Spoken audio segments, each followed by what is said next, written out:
தேவ் தமிழ் வணக்கம்.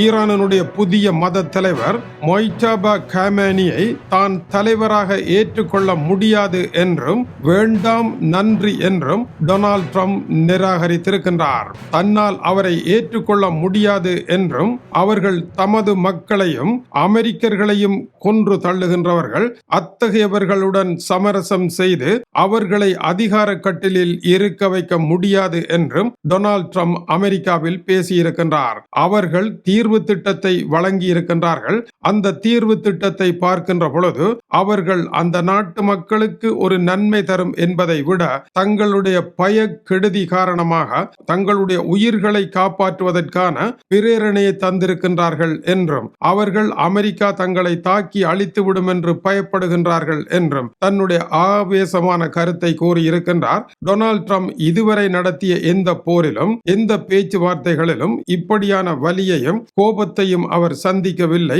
அவர் இதுவரை காலமும் தன்னுடைய வெள்ளை மாளிகையில் இருந்து தான் மிக உயர்ந்தவன் என்று கண்டு வந்த அந்த கனவுகள் உடைந்து தகர்கின்ற பொழுது அவரினால் தாங்க முடியாமல் இருப்பது போல உரை இருக்கின்றது. நிலை தடுமாறிய கோபத்தில் அவர் பேசுகின்ற காட்சியையும் காண முடிகின்றது.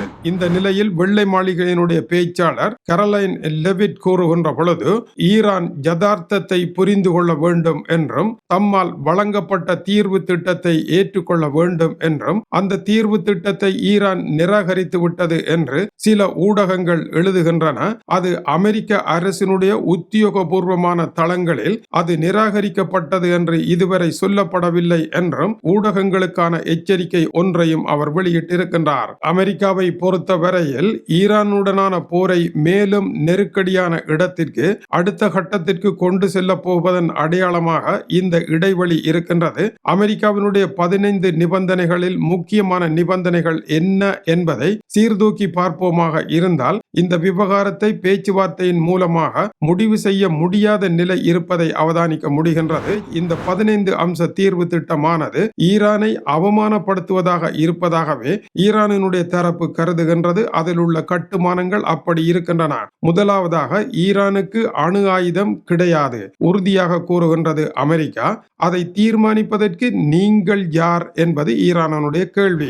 இரண்டாவது, யுரேனியம் செறிவூட்டலை முற்றாக நிறுத்த வேண்டும். இதையும் நீங்கள் தீர்மானிப்பதாக இருந்தால் நீங்களா உலகத்தின் போலீஸ்காரர் என்பது ஈரானுடைய கேள்வி. மூன்றாவது, கோர்முஸ் நீரிணை திறக்கப்பட வேண்டும் என்று கேட்டிருக்கின்றது. நான்காவது, ஈரானுடைய கையிருப்பில் இப்பொழுது இருக்கின்ற செறிவூட்டப்பட்ட யுரேனியம் அவ்வளவையும் சர்வதேச அணுசக்தி கண்காணிப்பகமாகிய IAEA இடம் ஒப்படைத்துவிட்டு வணங்கி நிற்றல் வேண்டும். ஐந்தாவது, ஈரானுடைய நெடான்ஸ், இஸ்பாகன் ஆகிய இடங்களில் அணுசக்தி நடவடிக்கைகள் மேற்கொள்ளப்படுகின்றன. அனைத்தும் இழுத்து மூடப்பட வேண்டும். ஆறாவது, அண்டை நாடுகளில் தீவிரவாதத்தை வளர்ப்பதற்கு குழுக்களுக்கு ஆயுதமும் பணமும் வழங்கக்கூடாது. உதாரணம் லெபனான், காசாவில் ஹமாஸ், இதுபோல ஈராக்கில் பலவேறு ஆயுத குழுக்கள், கூடவே ஹவுதி ஆயுததாரிகள் என்று இந்த பட்டியல் நீளுகின்றது.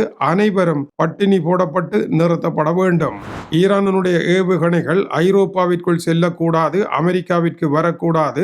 அவற்றினுடைய பறக்கும் எல்லை மட்டுப்படுத்தப்பட வேண்டும். எட்டாவது, எதிர்காலத்தில் தற்பாதுகாப்பிற்காக மட்டும்தான் ஈரான் ஏவுகணை பாவிக்க வேண்டும், இல்லையேல் பாவிக்க முடியாது. இந்த 8 விடயங்களும் ஈரானை அவமானப்படுத்துவது போல இருக்கின்றது. இதற்கு அடுத்த கட்டமான விடயங்கள் என்னவாக இருக்கலாம்? கடந்த காலங்களில் நடைபெற்ற பேச்சுவார்த்தைகளில் எல்லாம் அதிகார கட்டளில் இருப்பவரை பதவியில் இருந்து விலக வேண்டும் என்று அமெரிக்கா சொல்வது வழக்கம். இப்பொழுது கியூபாவில் இருக்கின்ற அதிகார பீடத்தை ஆட்சியிலிருந்து விலகி போங்கள் என்று கூறியிருப்பது போல, வெனிசுலாவில் அதிகார பீடத்தை தூக்கி வீசி இருப்பது போல இவர்களுடைய இஸ்லாமிய குடியரசு அதிகாரமும் தூக்கி வீசப்பட வேண்டும் என்பது அமெரிக்காவினுடைய கோரிக்கையாகும். இவற்றை ஏற்பதை விட போராடி பார்த்து விடுவோம் என்பது ஈரானினுடைய நிலையாக இருக்கின்றது. இதுதான் சிக்கல். ஈரானினுடைய லெப்டினன்ட் கர்னல் இப்ராஹிம் இந்த தீர்வு திட்டம் யுத்தமானது ஒப்பந்தம் என்கின்ற போர்வையில் அமெரிக்கா தன்னுடைய தோல்வியை மறைப்பதற்கு ஏற்படுத்தி இருக்கின்ற ஒரு நாடக பிரதி என்று தூக்கி வீசி இருக்கின்றார். இந்த போரில் ஈரான்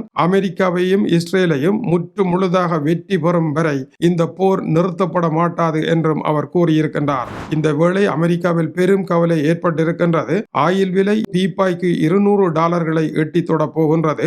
பிலிப்பைன்ஸ் நாடு நடத்த முடியாத அளவிற்கு ஏறத்தாழ நெருக்கடியான நிலைக்குள் வந்து அவசரகால சட்டத்தையும் தாண்டி விஷம் போல ஏறிவிட்டது விவகாரம்.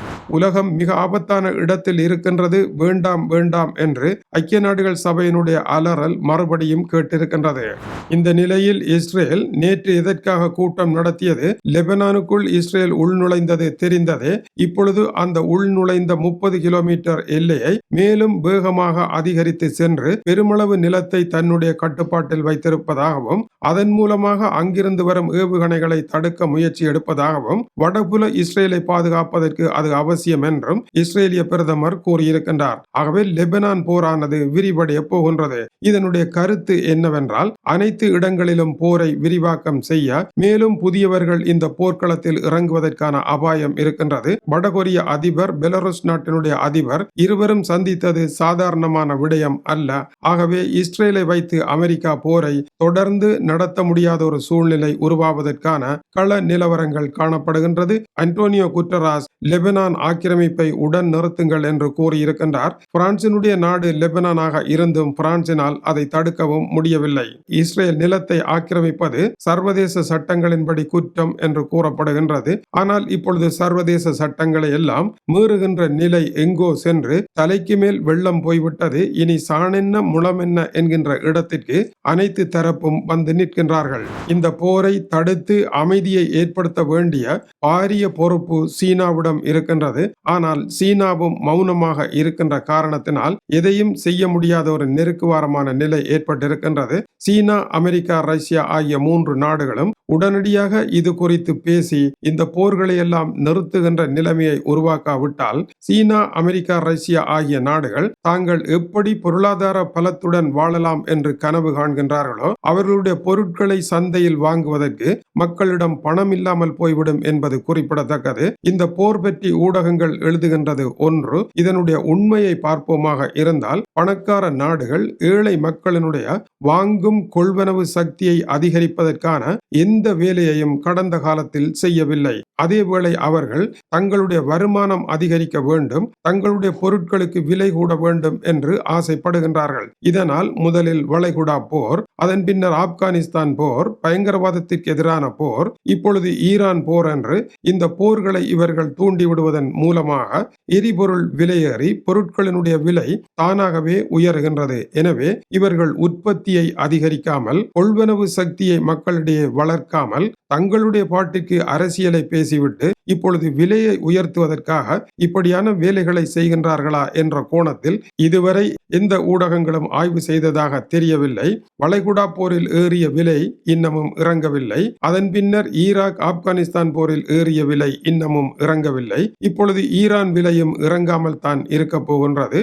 இந்த விலை இறங்காமல் இருக்கும் வரை ஆயிலை உற்பத்தி செய்கின்ற பணக்கார நாடுகளுக்கு வருமானம் தானாக உயர்ந்திருக்கும். அவர்கள் எந்த வேலையையும் செய்யாமல், எந்த நவீன சிந்தனைகளையும் அடையாமல் இந்த முறையில் அதிக வருமானத்தை பெற்று ஏழைகளினுடைய உழைப்பை மேலும் சுரண்டி ஏழைகளை பரம ஏழைகளாக மாற்றி தங்களுடைய பொருளாதாரத்தை தக்க வைப்பதற்கு இது போன்ற போர்களை செய்கின்றார்களா என்ற கோணத்தில் சிந்திக்க வேண்டிய காலத்தையும் இந்த போர் ஏற்படுத்துகின்றது என்றால் அது மிகை கூற்று அல்ல. இது டியூப் தமிழினுடைய உலக செய்திகளுக்காக டென்மார்க்கிலிருந்து கீசே துரை. வணக்கம் உறவுகளே.